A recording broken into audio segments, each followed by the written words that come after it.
Get your free copy of the complete tutorial at www.teachucomp.com/free.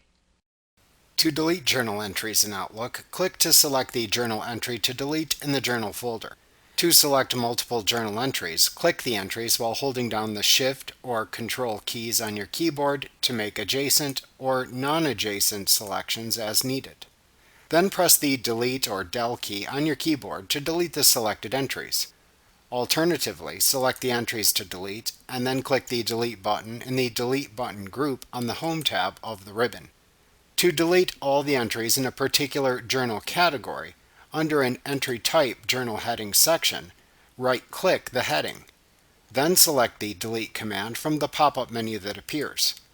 Outlook tells you that this will apply to all the items in the selected groups. Click the OK button to continue and delete the items in that group, or click the Cancel button to cancel the deletion if you are unsure. Like what you see? Pick up your free copy of the complete tutorial at www.teachucomp.com/free.